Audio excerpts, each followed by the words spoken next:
Nous n'avons jamais connu d'attentat suicide à la voiture ou au camion en Grande-Bretagne, mais l'état d'alerte dans lequel nous vivons en permanence depuis les attentats de juillet 2005 à Londres nous oblige à sérieusement considérer cette menace. Que peut-on faire pour s'en protéger?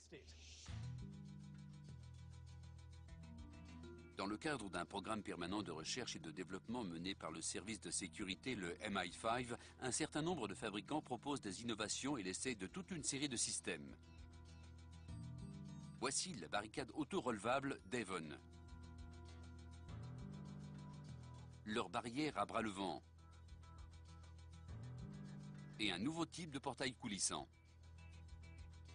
Contrairement aux films hollywoodiens où les grilles cèdent sous le choc, ces grilles de sécurité restent fermement verrouillées. Pour notre test, nous avons choisi l'un des systèmes les plus modestes et les plus surprenants.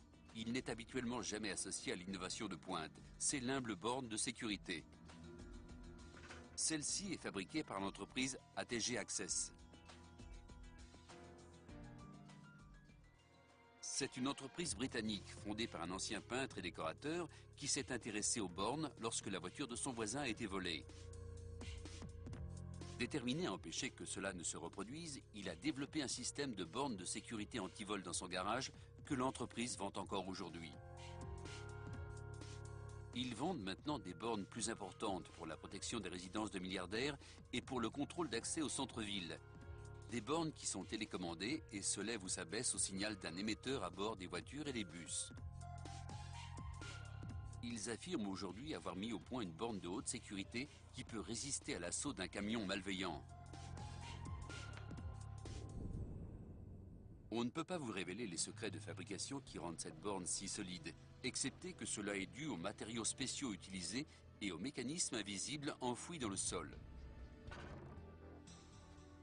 On peut l'abaisser au niveau du sol lorsqu'on ne l'utilise pas, mais si nécessaire, elle peut être érigée en quelques secondes. Elle mesure 1 mètre de haut et 35 cm de diamètre, et ses créateurs la disent assez résistante pour arrêter ce type de camion. En 5e vitesse a donc décidé d'en filmer pour la première fois une démonstration afin de vérifier la véracité de leur dire. Ici, au centre de test automobile, le Mira, à Nuneaton, nous allons tracter le camion avec un treuil à grande vitesse pour le projeter sur la borne. À l'arrière, l'éventuel chargement d'explosifs sera remplacé par un matériau plus inerte, des sacs de sable. Bien, allons-y.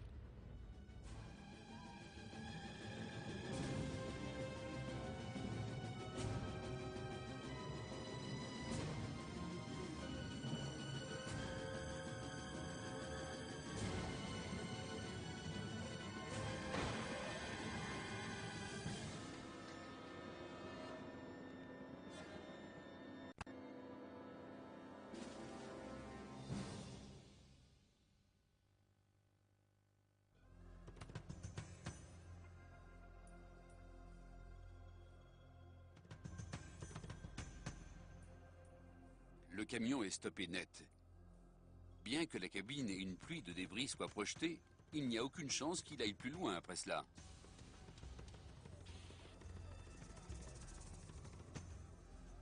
La borne est engoncée dans l'épave, mais comment a-t-elle supporté le choc? Elle semble étonnamment intacte. Plus surprenant encore, elle fonctionne toujours. Le test est une réussite totale. Je n'aurais jamais cru pouvoir mieux dormir grâce à une borne, mais c'est bien le cas dorénavant.